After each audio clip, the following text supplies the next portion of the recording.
दोस्तों, एक एसपी साहब जो अपना भेष बदलते हैं और भेष बदलने के बाद अपनी पत्नी से मिलने के लिए चले जाते हैं, जो काफी दिनों से उनसे अलग रह रही थी। उसके बाद जैसे ही जाकर वो अपनी पत्नी की हालत देखते हैं तो फुट फुट कर रोने लगते हैं। दोस्तों, क्या स्टोरी थी?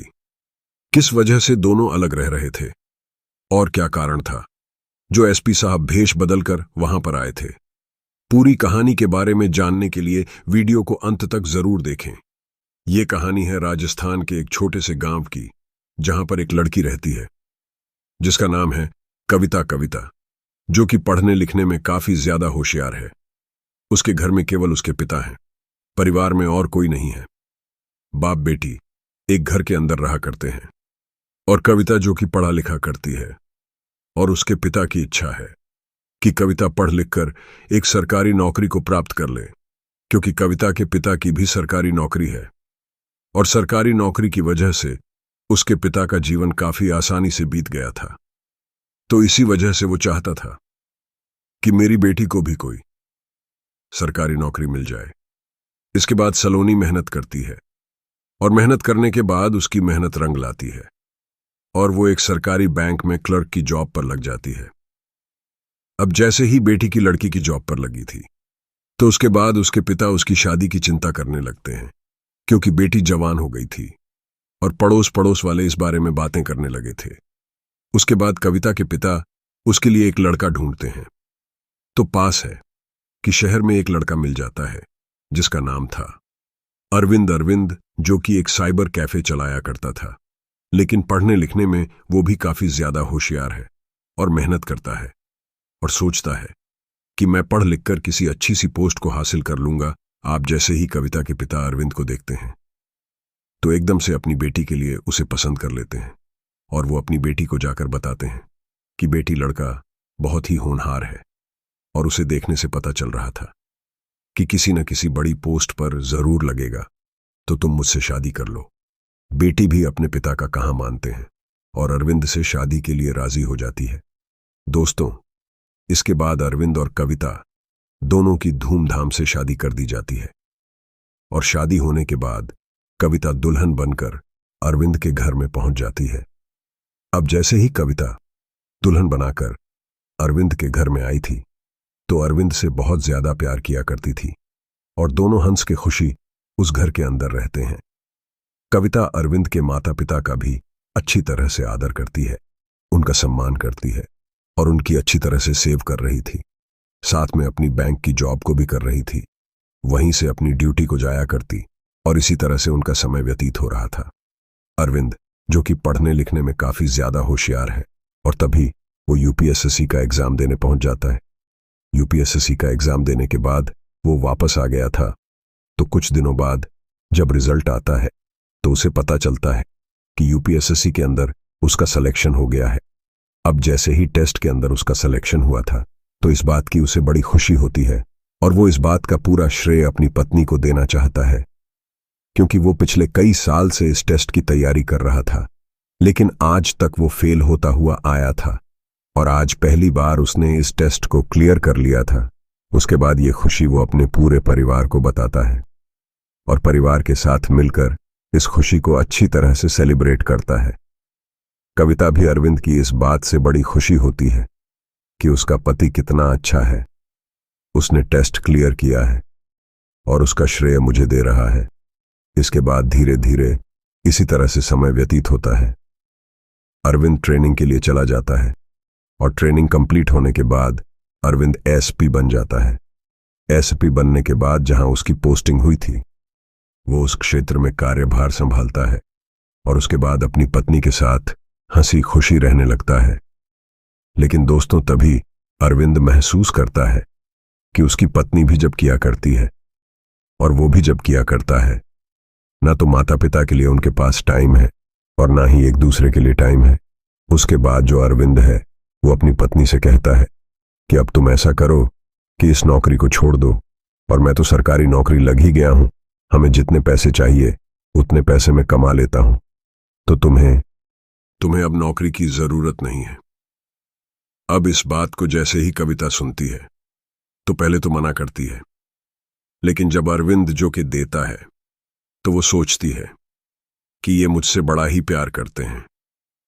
तो कोई दिक्कत नहीं, मैं बैंक की नौकरी को छोड़ देता हूं। उसके बाद कविता उस बैंक की नौकरी को छोड़ देती है और अरविंद के घर में रहकर अरविंद का अच्छी तरह से ख्याल रखा करती है और उसके माता पिता की सेवा किया करती है। लेकिन दोस्तों, वो कहते हैं ना कि परिवार की खुशियों को किसी की बुरी नजर लग गई। ऐसा ही कुछ अरविंद और कविता के साथ होता है। लेकिन धीरे धीरे अरविंद के मन में शक का कीड़ा जागने लगता है। अरविंद सोचता है कि मेरी पत्नी के उसके बैंक की कर्मचारी के साथ अवैध प्रेम प्रसंग है और इसी वजह से वो लोग उससे मिलने के लिए आया करते हैं।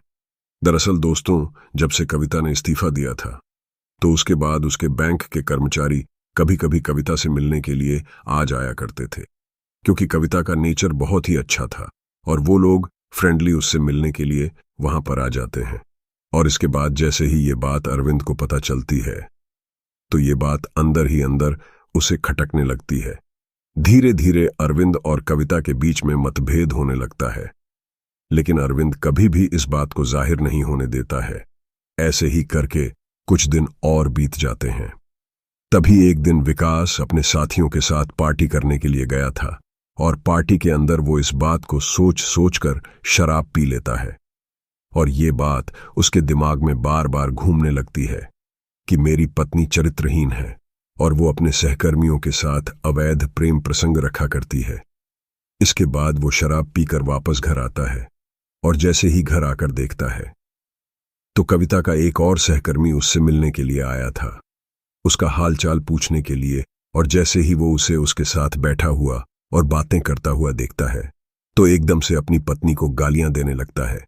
अब इस बात को जैसे ही वो सहकर्मी देखता है और उसकी पत्नी देखती है तो एकदम से हैरान हो जाते हैं कि इस तरह से बातें क्यों कर रहा है। लेकिन अरविंद अपना आपा खो देता है और अपनी पत्नी को बुरी बुरी तरह की गालियां देने लगता है। इस बात को देखकर वो सहकर्मी वहां से चला जाता है और इसके बाद अरविंद काफी देर तक अपनी पत्नी से लड़ाई करता है। रात हो गई थी और रात के समय कविता उसे बहुत समझाने की कोशिश करती है। कहती है कि ऐसा कुछ भी नहीं है जैसा तुम सोच रहे हो।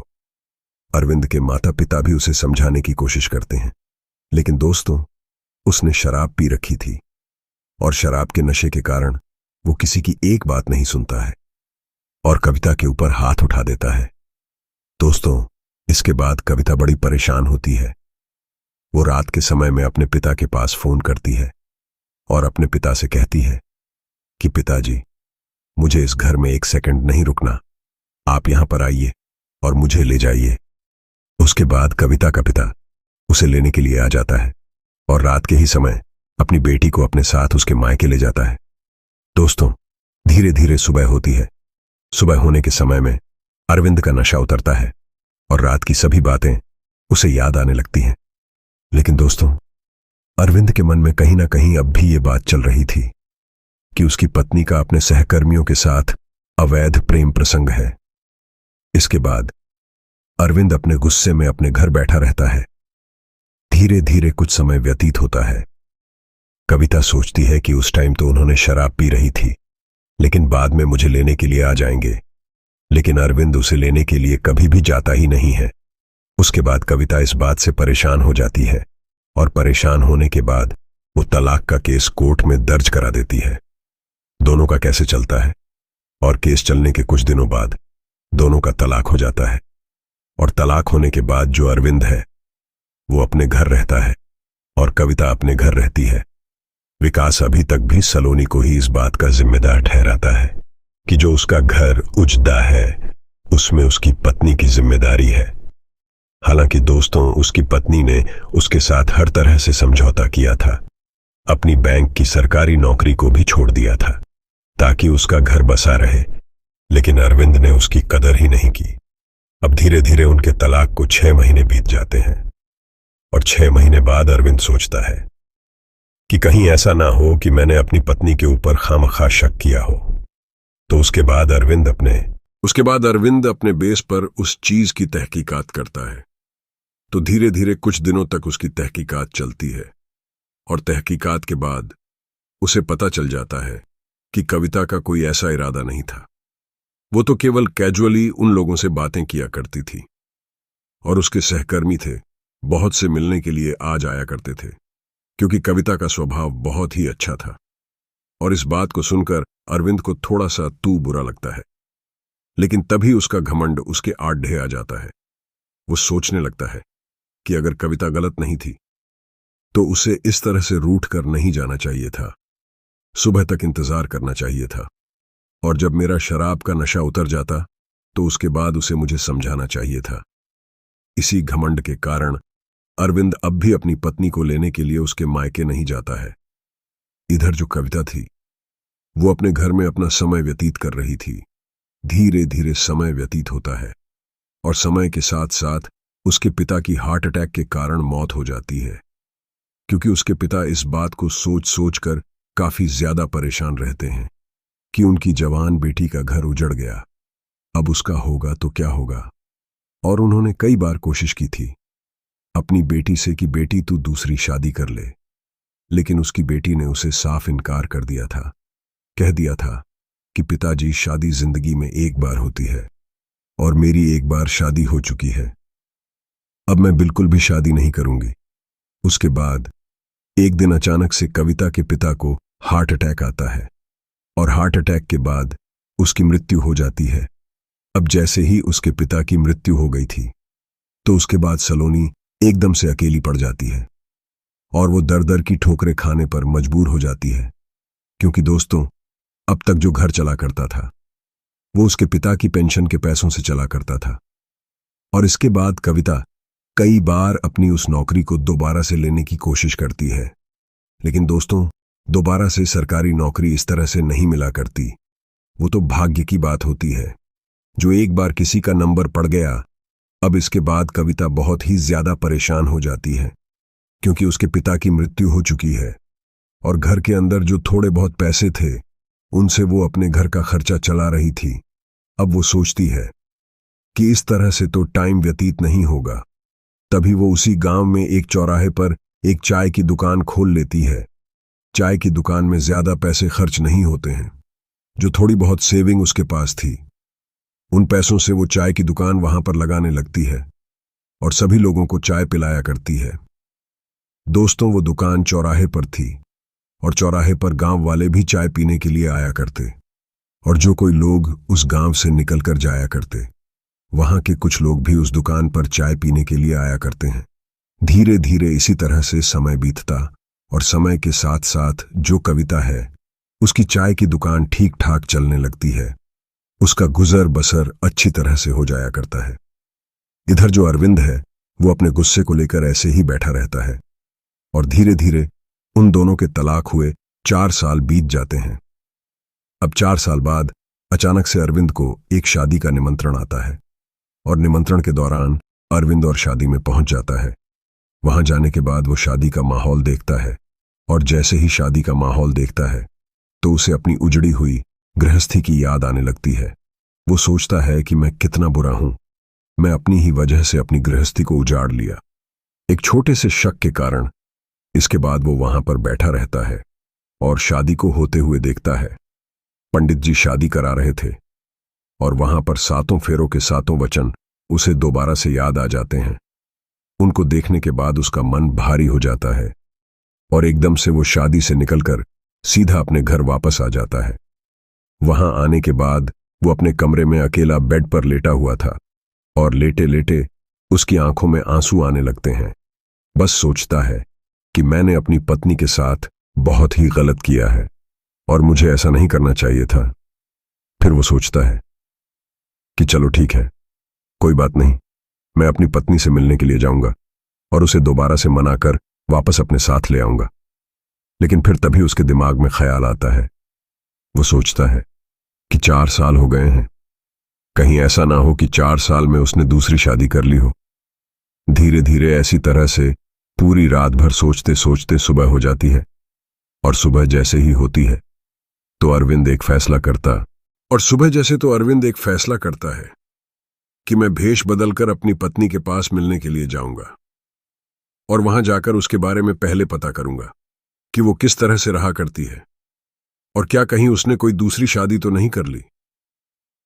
सुबह सुबह उसका ड्राइवर आता है ही होती है जो उसे ले जाने के लिए आया था। तभी जो अरविंद अपनी पर्सनल गाड़ी को लेता है और ड्राइवर से कहता है कि चलो मेरे साथ मार्केट चलो, मुझे कुछ काम है।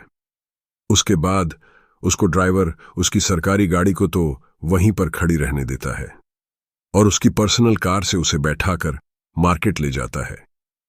मार्केट में जाकर वो भेष बदलकर के लिए एक सैलून में जाता है और उन लोगों से कहता है कि मुझे अच्छे से तैयार करो ताकि मैं किसी की पहचान में ना आ सकूं। तो वो उसे अच्छी तरह से ऐसे तैयार कर देते हैं कि देखने से अरविंद बिल्कुल भी पहचान में नहीं आ रहा था। अब इसके बाद वो अपने ड्राइवर के साथ बैठता है और अपनी ससुराल के लिए निकल जाता है। चलते चलते वो मन में बहुत सारी बातें सोच रहा था कि मेरी पत्नी कैसी होगी, किस हालत में होगी। धीरे धीरे समय व्यतीत होता है। समय के साथ साथ उसकी कार उस गांव के बाहर पहुंच जाती है। अब जैसे ही उसकी कार गांव के बाहर पहुंची थी तो वो सोचता है कि क्यों ना चाय पी ली जाए, क्योंकि दोस्तों सुबह सुबह उठने के बाद उसने ना तो कुछ खाया पिया था और सीधा वो अपनी पत्नी से मिलने के लिए इतना उत्सुक था कि वो भूल गया था कि उसे कुछ खाना पीना भी है। तो वहीं पर कविता की चाय की दुकान लगी हुई थी, तो वो उतरता है और उतरने के बाद चाय की दुकान पर पहुंच जाता है और जैसे ही जाकर उस चाय की दुकान पर कविता को देखता है तो देखते ही एकदम से हैरान और बहुत ही ज्यादा परेशान हो जाता है। उसके चेहरे पर मायूसी साफ दिखाई देती है, लेकिन फिर वो सोचता है कि चलो कोई बात नहीं, पहले यहां पर चाय पी लेता हूं और उसके बाद उससे बात करूंगा। उसके बाद वो कविता को ऑन ऑर्डर देता है, कहता है कि मेरे लिए 2 चाय बना दीजिए, एक मेरे लिए और एक मेरे ड्राइवर के लिए। अब अरविंद की जैसी आवाज को सलोनी सुनती है तो एकदम से आश्चर्य रह जाती है, लेकिन जैसे ही अरविंद के वेशभूषा को देखती है तो वो असमंजस में पड़ जाती है। वो सोचती है कि अरविंद भी हो सकता है, लेकिन इसकी उम्र से लग नहीं रहा कि ये अरविंद है, क्योंकि दोस्तों जो अरविंद ने भेष बनाया था उसे देखकर लग रहा था कि इस व्यक्ति की उम्र काफी ज्यादा है। फिर कविता सोचती है कि चलो कोई बात नहीं, हो सकता है कि मेरे पति की जैसी इसकी आवाज हो और इसी वजह से मुझे ऐसा लग रहा है। तो कविता 2 कप चाय बनाती है, एक अरविंद को देती है और अरविंद के ड्राइवर को भी दे देती है। अब इसके बाद अरविंद बैठा हुआ कविता को देख रहा था और इस बात को कविता भी नोटिस करती है। तभी एकदम से उसे शक हो जाता है। उसे पता था कि उसके पति एक शहर के एसपी हैं और इसी वजह से वो भेष बदल कर भी आ सकते हैं। तो वो एकदम से उसे कह देती है, क्या तुम अरविंद हो? तो और जैसे ही अरविंद अपना नाम कविता के मुंह से सुनता है तो एकदम से उसकी आंखों से आंसू छलकने लगते हैं।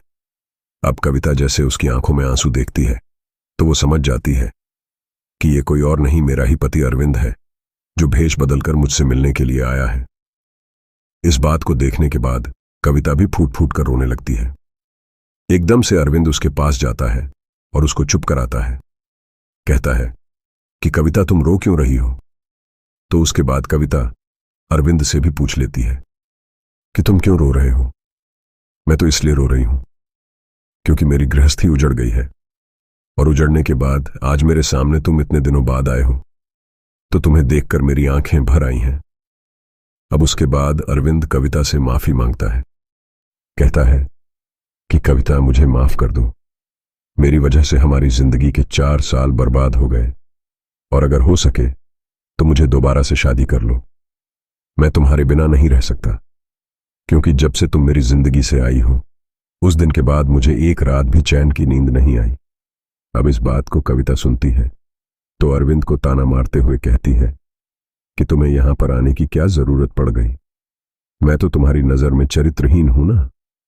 इसके बाद अरविंद एकदम से फिर से दोबारा से उससे माफी मांगता है, कहता है कि कविता मुझे माफ कर दो। जब तुम्हारा और मेरा तलाक हो गया था तो उसके बाद मैंने तहकीकात की थी और तहकीकात करने के बाद मुझे पता चल गया था कि जो कुछ भी मैं तुम्हारे बारे में सोचा करता था वो सारा कुछ गलत था। अब इस बात को जैसे ही कविता सुनती है तो उसे भी अच्छा महसूस होता है। वो सोचती है कि चलो ठीक है, इसे असलियत के बारे में पता तो चल गया है। इसके बाद अरविंद बहुत ही ज्यादा उसे मनाने की कोशिश करता है और कविता भी उसकी इस बात को मान जाती है। तो अरविंद अपने साथ कविता को गाड़ी में बैठाकर कहता है कि चलो घर चलते हैं, तुम्हारे पिताजी से भी मुझे माफी मांगनी है। उसके बाद कविता अरविंद को बताती है कि पिताजी की तो मृत्यु काफी दिन पहले हो गई थी और इसी वजह से मुझे चाय की दुकान वहां पर लगानी पड़ रही थी। इस बात को सुनने के बाद अरविंद और भी ज्यादा मायूस हो जाता है और लज्जित हो जाता है। लेकिन तभी कविता अरविंद को समझाते हुए कहती है कि अरविंद कोई बात नहीं, जो कुछ भी हुआ है अब उसके ऊपर तुम इतना शर्मिंदा मत हो। मुझे बुरा लगता है जब तुम बार बार इस बात को लेकर शर्मिंदा होते हो और मुझसे माफी मांगते हो। जो कुछ भी होना था वो विधि का विधान समझ लो, और इसी वजह से हम दोनों एक दूसरे से अलग हुए थे। उसके बाद दोनों पति पत्नी एक दूसरे से वादा करते हैं कि वो जिंदगी में कभी भी एक दूसरे से अलग नहीं होंगे और एक दूसरे के साथ अच्छी तरह से रहेंगे। उसके बाद अरविंद उसको बैठाकर एक मंदिर में ले जाता है और वहां पर जाने के बाद दोबारा से शादी कर लेता है, और शादी करने के बाद वो उसको अपने साथ लेकर अपने उस घर में चला जाता है। वहां पर उसके माता पिता जैसे ही कविता को साथ आते हुए देखते हैं तो एकदम से कविता को देखकर उनकी आंखों में भी आंसू आ जाते हैं, क्योंकि दोस्तों अरविंद के मां बाप ने अरविंद को बहुत समझाया था, लेकिन अरविंद का घमंड उसके सर पर चढ़कर बोल रहा था और इसी वजह से उसने कविता को तलाक दे दिया था। क्योंकि दोस्तों अरविंद के माता पिता की नजर में कविता एक बहुत ही अच्छी बहू थी, जो उनके अच्छे से आदर सम्मान किया करती थी और अच्छी तरह से उनकी देखभाल किया करती थी। उसके बाद पूरा परिवार हंसी खुशी उस घर के अंदर रहा करता था। अरविंद ड्यूटी करने के लिए जाया करता था। कविता पूरे परिवार को अच्छी तरह से रखा करती थी और घर की अच्छी तरह से देखभाल किया करती थी। दोस्तों ये थी कहानी अरविंद और कविता की, जो दोनों एक छोटी सी गलतफहमी को लेकर एक दूसरे से अलग हो गए।